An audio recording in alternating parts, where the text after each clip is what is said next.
Hi friends, welcome to our channel. Latest ఎపిసోడ్లో ఏం జరగబోతుందో ముందుగానే తెలుసుకుందాం.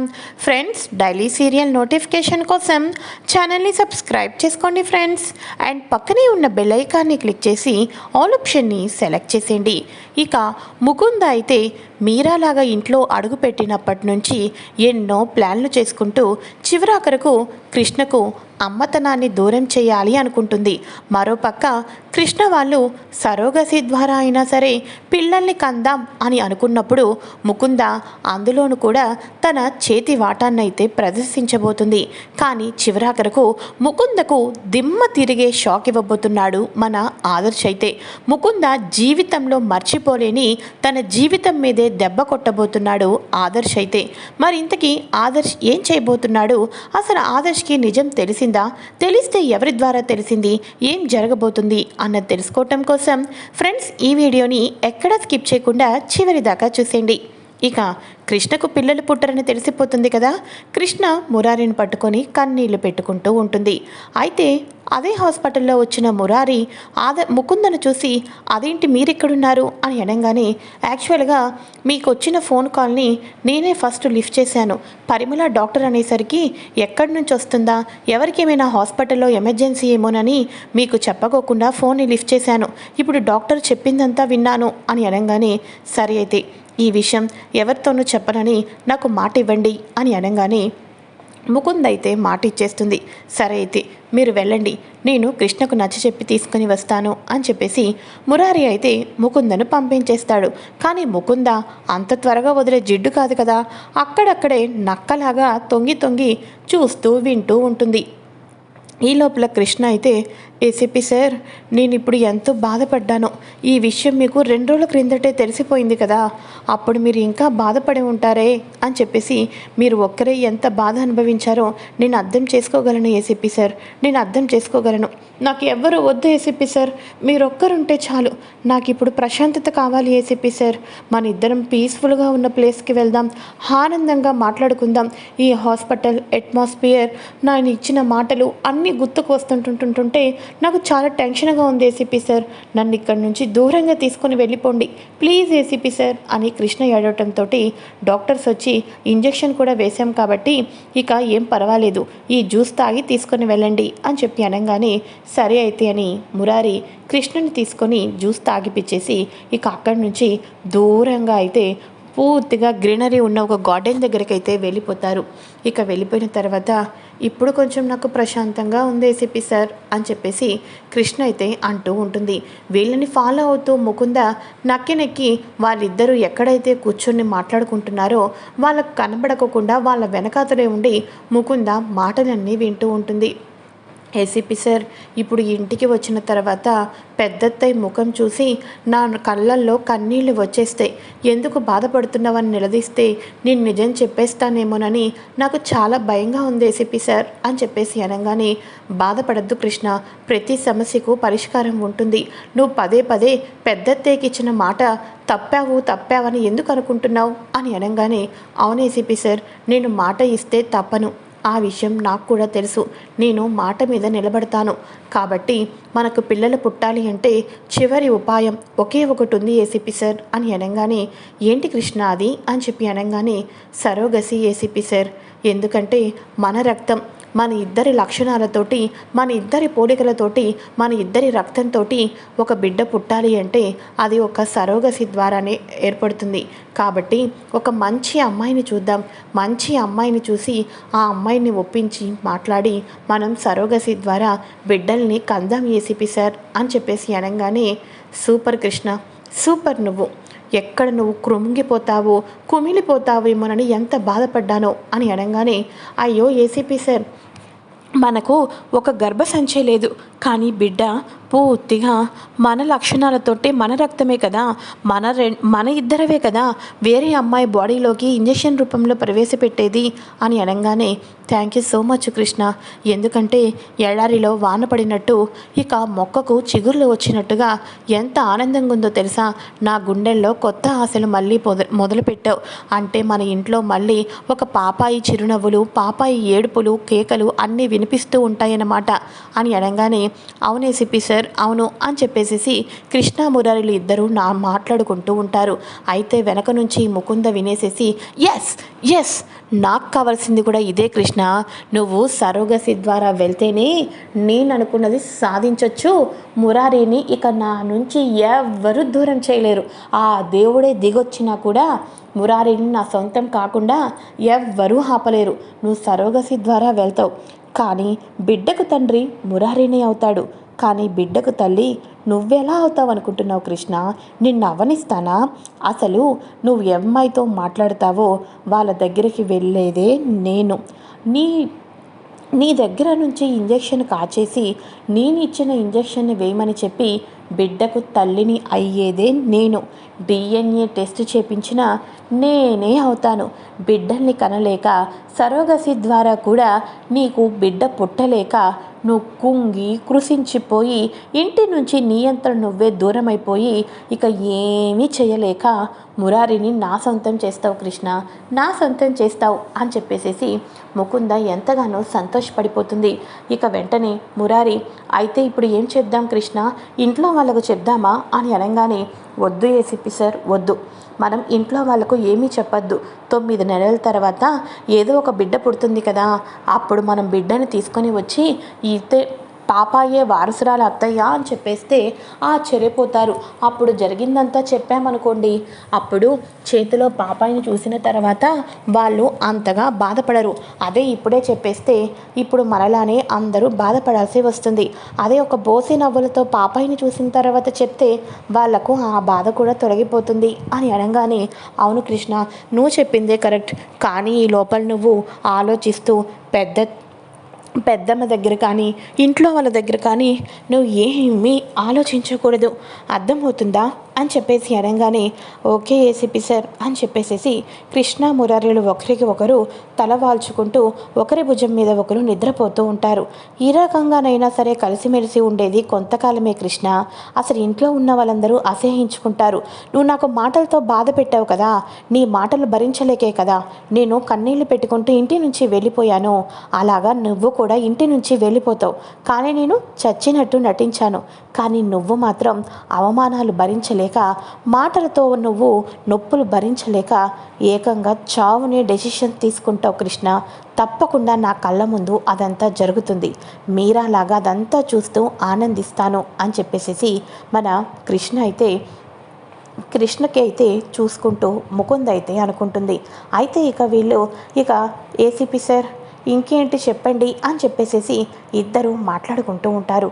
మరోపక్క ఆదర్శ్ అసలు ముకుంద ఎక్కడికి వెళ్ళిపోయింది, మార్నింగ్ గ్రౌండ్కి వస్తాను అక్కడైతే పీస్ఫుల్గా ఉంటుంది, బ్రెయిన్ కూడా ఫ్రెష్గా ఉంటుంది, మీరు ఏం మాట్లాడినా నేను అర్థం చేసుకోగలను అని చెప్పింది, కానీ ఇప్పుడు అసలు ముకుంద కనీసం ఇక్కడ ఇంట్లో ఎక్కడా కనిపించడం లేదు, అందులోనూ కూడా కృష్ణ కృష్ణ కృష్ణ అని చెప్పేసేసి ఆ కృష్ణ వెనక అతనే తిరుగుతుంది, నాకు ముకుంద సొంతం కావాలి అంటే నేను ముకుందతో మాట్లాడాలి కదా, అసలు ముకుంద నా గురించి తన మనసులో ఏమంటుందో తెలుసుకుంటేనే కదా అమ్మకు చెప్పి ముకుందను పెళ్లి చేసుకోగలను, ఏంటో ఏం చేస్తుందో నాకైతే అర్థం కావటం లేదు, అసలు ముకుంద ఏమైనా గదిలోనేమైనా ఉందా అని చెప్పేసి గదిలోకి అయితే వెళ్తాడు, ఇంకా రాలేదు ఈ ముకుంద ఎక్కడికి వెళ్ళిందో ఏంటో అని చెప్పేసి ఆదర్శ్ వస్తూ ఉంటాడు. అలా ఆదర్శ్ వస్తూ ఉంటే ఆదర్శ్కి డైరీ అయితే కనిపిస్తుంది. అవును ఇది ముకుంద డైరీ కదా, తను పూర్తి డైరీలో ఒక్క పేపర్ అయినా నా గురించి ఉంటుందా అంటే ఎందుకు ఉండదు అని చెప్పింది. వేరే వాళ్ళ డైరీని చూడటం సంస్కారం ఏది కాదు, కానీ నేను పెళ్లి చేసుకోబోతున్న నా భార్య ముకుంద డైరీనే కదా నేను చూడబోతున్నాను, నా గురించి తన మనసులో ఎంతగా ఫీల్ అవుతుందో, అసలు తను నన్ను ప్రేమిస్తుందో లేదో అని తెలుసుకోవటానికి ఇది ఒకటే కదా కరెక్ట్ నిర్ణయం. ముకుంద మనసులో నిర్ణయం చెప్పకపోవచ్చు, ఇంట్లో వాళ్ళ దగ్గర నేను ఒక అనాథగా వచ్చి ఈ ఇంటి కోడల్ని అయిపోతే ఇంట్లో వాళ్ళందరూ ఏమనుకుంటారా అని నా మీద ఎంత ప్రేమ ఉన్నా దాచిపెట్టుకోవచ్చు కదా, సో నేను ప్రేమించబోతున్న అమ్మాయిని నేను ఒక అనాథని నా భార్యగా చేసుకుంటున్నాను, అలాంటి ఒక ముకుంద డైరీని చూడటంలో తప్పేమీ లేదు అనిపిస్తుంది అని చెప్పేసేసి ఆదర్శ్ అయితే ముకుంద తన కోసం ఎన్ని కవిత్వాలు రాసేసిందో, ఆదర్శే నా ప్రాణం, ఆదర్శ్ లేకపోతే నేను లేను, ఐ లవ్ యూ ఆదర్శ్ గారు అని చెప్పేసేసి ముకుంద డైరీ నిండా ఉంటాయని చెప్పేసేసి ఎన్నో హోప్స్ పెట్టుకొని ఇక డైరీని అయితే ఓపెన్ చేస్తాడు ఆదర్శ్. తీరా ఆ డైరీని చూసి చదివిన తర్వాత ఆదర్శ్ టర్న్ అయిపోతాడు, షాక్ అయిపోతాడు. ఒక్కసారిగా బెడ్ మీద కుప్పకూలిపోతాడు. ఏంటి, ఈ ఇంటికి వచ్చింది నిజమైన ముకుందనా? ముకుందకే నేను ముకుంద అని నామకరణం చేశానా?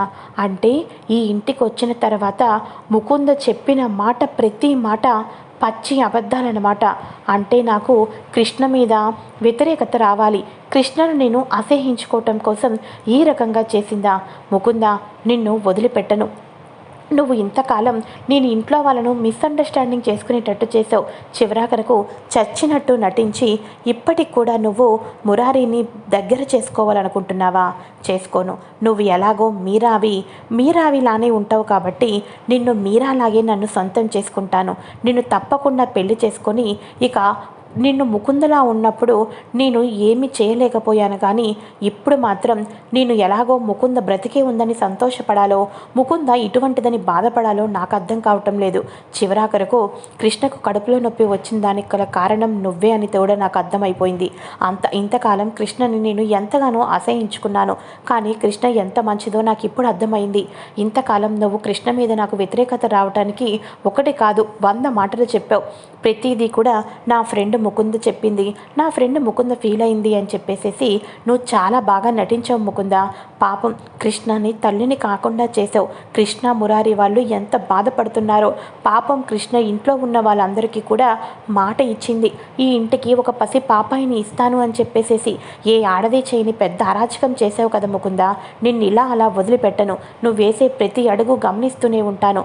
చివరాఖరికి నువ్వు తీసుకున్న గోతులో నువ్వే పడి ఈ జన్మకే కాదు ఏ జన్మకైనా నేనే నీకు దిక్కు, నేనే నీకు భర్తగా వచ్చేటట్టు చెయ్యకపోతే నా పేరు ఆదర్శే కాదు. ఇంతకాలం ప్రేమతో నిన్ను దక్కించుకోవాలి అనుకున్నాను ముకుంద, కానీ ఇప్పుడు కోపం ఆవేశంతో నిన్ను పతనం చేయటం కోసమేనా, నువ్వు ఇంకా ఆశలు పెట్టుకోకూడదనేనా, నిన్ను కుక్కిన పెనుల పడుంచాలన్నా కూడా ఒకే ఒకటి దారి, నిన్ను పెళ్లి చేసుకోవటం. పంతంతో నీ పొగరు దించటం కోసమైనా సరే నేను మళ్ళీ నిన్ను పెళ్లి చేసుకుంటాను. చిచి చిచిచి, పెళ్లి చేసుకోవడం ఏంటి? ఆల్రెడీ నువ్వు నా భార్యవే, కానీ సమాజం దృష్టిలో నువ్వు చచ్చావు కాబట్టి మళ్ళీ నేను నిన్ను పెళ్లి చేసుకోవాల్సి వస్తుంది అంతే అని చెప్పేసి ఆదర్శ్ అయితే అనుకుంటాడు. ఇక కృష్ణ మురారి వాళ్ళు హ్యాపీగా బయట కొంచెంసేపు ఫ్రీగా ఉండి తిరిగి ఇంటికైతే వస్తారు. ఇక వెంటనే ఏంట్రా ఉదయం అనగా గుడికి వెళ్ళిందని చెప్పేసావు, ఇప్పుడురా తీసుకొని వచ్చేది అని అనగానే, అబ్బా ఏంటమ్మా నీలాగా మేము ఇంట్లో కూర్చునే వాళ్ళం అనుకుంటున్నావా ఏంటి? కృష్ణ నేను జాలీగా ఎంజాయ్ చేసి వచ్చాం అని అనగానే, అవునా, ఎంజాయ్ చేసి వస్తే పర్వాలేదురా, కానీ కృష్ణ కనిపించకపోయేసరికి చాలా టెన్షన్ పడిపోయాను అనుకో అని చెప్పేసి, సరే అయితే ఫ్రెష్ అయ్యండి అని అంటూ ఉంటే, పర్వాలేదు అత్తయ్య, నేను బయటే తినేసి వచ్చేశాను, గుడ్ నైట్ అని చెప్పేసి కృష్ణ మళ్ళీ వాళ్ళ అత్తయ్య కళ్ళల్లో చూసి మాట్లాడాల్సి వస్తుందని, భవానీదేవి ఎదురుపడిపోతుందని ఇక లోపలకైతే ఇంటికైతే వెళ్ళిపోతుంది. ఇలా ఇంటికి వెళ్ళిపోయిన తర్వాత మురారి ఫ్రెష్ అయితే అవుతాడు. ఈ లోపల మురారి ఆదర్శ్ మురారికి ఫోన్ చేస్తాడు. ఏరా మురారి ఎక్కడున్నావు అని చెప్పేసి అనగానే, నేను గార్డెన్లో ఉన్నాను అని చెప్పేసి ఇద్దరు కూడా గార్డెన్లో అయితే సిట్టింగ్ అయితే వేసుకుంటారు. ఇక వెంటనే ఒక్కసారిగా మురారి రాగానే ఆదర్శ్ మురారిని హాక్ చేసుకుంటాడు. ఏమైందిరా ఆదర్శ్, ఎందుకు అలా ఉన్నావు అని అనగానే, ఏమీ లేదురా, ఏదైనా మనం ఒక్కొక్కసారి మనం అర్థం చేసుకున్న దీంట్లో తప్పులున్నాయని తెలిస్తే బాధ అనిపిస్తుంది కదా, అదంతే, ముందు ఇదొచ్చి నువ్వు తీసుకో అని చెప్పేసేసి మురారిని తాగమని చెప్తాడు. మురారి అరే అది అని అనగానే, అబ్బా పర్వాలేదు తీసుకోరా అని చెప్పేసి అనగానే మురారి ఫుల్గా డ్రింక్ చేసేస్తాడు. ఆదర్శ్ కూడా డ్రింక్ అయితే చేస్తాడు. చెప్పరా మురారి, నేను నీ ప్రాణ స్నేహితుడిని కదరా, నా దగ్గర కూడా దాచిపెడతావా? నువ్వు మనసులో దేని గురించో బాధపడుతున్నావురా, చెప్పరా, నాకు కూడా చెప్పు. అసలు నువ్వెందుకు బాధపడుతున్నావు, ఏం చేయబోతున్నావు చెప్తేనే కదా హెల్ప్ చేసేది. ఎందుకురా ప్రాణ స్నేహితుడిని నా దగ్గర దాస్తున్నావు? నేను ఒకప్పుడు ఆదర్శని కాదురా, ఇప్పుడు మనం ఇంతవరకు ఉండేవాళ్ళం కదా, మనకు పెళ్ళిళ్ళు అవ్వకముందు ఆ ప్రాణ స్నేహితుడు ఆదర్శని అనుకో అని చెప్పేసి ఫుల్గా తాగేసిన మురారితో ఆదర్శ్ మాట్లాడుతూ ఉంటాడు. అప్పుడు మురారి ఇక వెంటనే తన మనసులో ఉన్న బాధ అదే కదా, కృష్ణకు పిల్లలు పుట్టరు అని చెప్పేసేసి అది చెప్తూ, కృష్ణ నేను ఇంట్లో వాళ్ళకు తెలియకోకుండా సరోగసి ద్వారా పిల్లల్ని కందామనుకుంటున్నాం రా అని చెప్పేసి అనగానే, అవునా సరే అయితే అని చెప్పేసి అనగానే, అదే మన ఇంట్లో ముకుంద, అదేరా మీరా ఉంది కదా, మీరా కూడా సరోగసి ద్వారానే పిల్లల్ని కనండి, నాకు తెలిసిన ఒక అమ్మాయి ఉంది అని చెప్పేసి చెప్పింది. ఆ అమ్మాయితో మాట్లాడి సరోగసికి ఏర్పాట్లు చేయాలి అని చెప్పేసి అనగానే ఆదర్శ్ స్టన్ అయిపోతాడు. ఇక వెంటనే ఫుల్గా డ్రింక్ చేయడంతో సరే సరే ఇప్పటికే చాలా ఎక్కువైపోయింది, పద వెళ్ళి పడుకుందాం అని చెప్పేసేసి ఇక వెంటనే డోర్ అయితే కొడతాడు. కృష్ణ డోర్ ఓపెన్ చేస్తుంది. కృష్ణ, ఏమీ అనుకోవద్దు, వీడు తాగాడు అని, ఏదో చాలా రోజులైంది కదా అందుకని తాగమని చెప్పాను, రేపటి నుంచి అస్సలు తాగం సరేనా అని అనగానే ఆదర్శ్ అలా కూల్గా మాట్లాడటంతో కృష్ణ షాక్ అయిపోతుంది. సరే ఆదర్శ్ అని చెప్పేసి అనగానే వాడిని పడుకోపెట్టు, నువ్వు కూడా జాగ్రత్త కృష్ణ అని చెప్పేసి ఆదర్శ్ రూమ్లోకి అయితే వెళ్ళిపోతాడు. పిచ్చోడా, ఇంకా నువ్వు మీరాని నమ్ముతున్నావురా, అది ముకుంద అంటే ఒక అమ్మాయి గర్భాన్ని మీకు అద్దెకిచ్చి నిన్ను పిచ్చోన్ని చెయ్యాలి అనుకుంటుంది. కృష్ణను ఈ ఇంటి నుంచి గెంటేయటం కోసం ఆ బిడ్డకు తల్లి కృష్ణని కాకోకుండా ఇంజెక్షన్లో తన బాడీలో నుంచి వచ్చే ఇక ఇంజెక్షన్స్ని వేసేసి ఇక నిన్ను పిచ్చోని చెయ్యాలి అనుకుంటుంది. కానీ రేపొద్దున్న మీరు చేయబోతున్న దీనికి ముకుందకు అదిరిపోయే ప్లాన్ అయితే నేను వేస్తాను అని చెప్పేసేసి మన ఆదర్శ్ అయితే అనుకుంటాడు. అయితే ఇక ఇదిలా ఉండగా ఏసీపీ సార్, ఏంటి మీరు ముకుందతో మాట్లాడుతున్నారు అని ఉదయం లేచి అడగంగానే యాక్చువల్గా హాస్పిటల్కి వచ్చింది ముకుంద, సో మీరా కూడా ఈ విషయాలన్నీ తెలుసు అని చెప్పేసి అనగానే అవునా అని చెప్పి అనగానే మనం సరోగసి ద్వారా తీసుకుంటున్న నిర్ణయం కూడా తను కూడా నాకు ముందుగానే చెప్పింది కృష్ణ అని అనగానే తను ఇంట్లో వాళ్ళకి ఎవరికైనా చెప్పేస్తుందేమో ఏసీపీ సార్ అని అనగానే తన దగ్గర నేను మాట తీసుకున్నాను అని చెప్పేసి అనగానే సరే అయితే ఏసీపీ సార్ అని చెప్పి అనగానే మీరు ఏమీ అనుకోకపోతే నా క్లోజ్ ఫ్రెండ్ ఒక అమ్మాయి ఉంది, ఆ అమ్మాయి తన గర్భాన్ని డబ్బుకిస్తుంది, చాలా మంచి అమ్మాయి, కాబట్టి మీరిద్దరు కూడా సరోగసి ద్వారా పిల్లల్ని పుట్టడానికి గర్భం కావాలి కాబట్టి ఆ అమ్మాయి అయితే పర్ఫెక్ట్, ఆ అమ్మాయి అన్నిటికీ ఒప్పుకుంది, మీ గురించి చెప్పాను, మనం వెళ్ళడమే లేటు అని అనగానే సరే అయితే వెళ్దాం పదండి అని చెప్పేసేసి ముగ్గురు హాస్పిటల్కి అయితే వెళ్తారు. ఆ అమ్మాయిని కూడా తీసుకుని వెళ్తారు. వీళ్ళని ఫాలో అవుతూ ఆదర్శ్ కూడా వెళ్తాడు. అయితే ఇక ఆ ముకుంద వచ్చేసేసి ఇక కృష్ణ జన్యు కాకుండా తన బాడీలో నుంచి వచ్చే డిఎన్ఏని బాబుకు పుట్టాలి అని కృష్ణకు తల్లిని చేయకోకుండా ముకుంద తల్లిని అయ్యేటట్టుగా తన బాడీలో ఉన్న హార్మోన్స్ని ఇంజెక్షన్ రూపంలో ఎక్కిస్తూ ఉంటుంది. ఇక డబ్బులు ఇచ్చి ఈ విషయం ఎవరికీ తెలియకోకూడదు అని చెప్పేసి ముకుంద అయితే చెప్పేస్తుంది. ఆ తర్వాత ఇక వాళ్ళందరూ బయటికి రాగానే ఆదర్శ్ అయితే లోపలికి వెళ్తాడు. లోపలికి వెళ్ళిన తర్వాత ఇక మురారి డిఎన్ఏ కాకుండా నా డిఎన్ఏ పుట్టాలి అని చెప్పేసేసి తను అయితే తన హార్మోన్స్ని అయితే ఇవ్వటం అయితే జరుగుతుంది. ఈ రకంగా ఇప్పుడు ఒక అమ్మాయికి గర్భంలోకి ప్రవేశపెడతారు కదా, సరోగసి ద్వారా బిడ్డకు పుడతారు కదా, ఆ బిడ్డకు తల్లిదండ్రులు చివరాఖరికి ఎవరవుతారు అంటే మన ఆదర్శు మన ముకుంద అవుతారు. ఈ రకంగా ముకుందకు ఊహించని విధంగా జీవితం మీద దెబ్బ కొట్టి ముకుందను ఇంట్లోని కుక్కిన పెనులా పడుండేటట్టు చేయటానికి ఆదర్శ్ వేసిన ఫస్ట్ అడిగే సక్సెస్ అనే చెప్పాలి. ఎందుకంటే ఆ అమ్మాయికి ఇంజెక్షన్ కూడా వెళ్ళిపోతుంది. ఆదర్శ్ ఆ అమ్మాయి డాక్టర్స్తో మాట్లాడతాడు, ముకుంద కన్నా ఎక్కువ డబ్బులు ఇస్తాడు. సో ఇప్పుడు ఆ సరోగసి ద్వారా మరొక అమ్మాయి కడుపులో పెరిగిపోతున్న బిడ్డకు తల్లి తండ్రులు ఎవరు అంటే ఆదర్శు ముకుంద. తర్వాత పరిమళ వచ్చేస్తుంది కదా, ఇక కృష్ణకు గర్భసంచి నార్మల్ అయ్యే స్టేజ్ ఎప్పుడు వస్తుందా అయ్యుద్దా, ఎందుకంటే అమెరికాకు వెళ్ళొచ్చింది కదా, అక్కడ ఏమైనా కొత్త ఫ్యూచర్స్ ఏమైనా వచ్చాయా, లేకపోతే ప్రాణానికి ప్రమాదమైన 99% ఇక ప్రాణం చనిపోతారు, 1% ఛాన్స్ ఉంది అని అన్నా కూడా కృష్ణకు గర్భసంచిని 3-4 కోట్లు అయినా కూడా పర్వాలేదు కాబట్టి ట్రాన్స్ఫర్ చేయించే ఒక విధానం ఏమైనా ఉందా అని ఆదర్శ్ చాలా స్ట్రగుల్స్ చేసి అన్నీ కనుక్కుంటూ ఉంటాడు. ఇది ఫ్రెండ్స్ లేటెస్ట్ ఎపిసోడ్. ముకుంద చివరాఖరకు తాను తీసుకున్న గోతులో తానే పడుతుంది. 9 నెలలు అయ్యేసరికి ఇక కృష్ణ వాళ్ళ దగ్గర రెచ్చిపోయి ఆ బిడ్డకు తల్లి నేను అని నిరూపించే లోపల బిడ్డకు తండ్రిని నేను అని ఆదర్శ్ అయితే నిరూపిస్తాడు. తర్వాత ఏం జరగబోతుందో కూడా ముందుగా తెలుసుకోవటం కోసం ఛానల్ని సబ్స్క్రైబ్ చేసుకొని పక్కనే ఉన్న బెల్ ఐకాన్ని క్లిక్ చేసి ఆల్ ఆప్షన్ని సెలెక్ట్ చేసేయండి. Thanks for watching friends. Bye. Hi friends.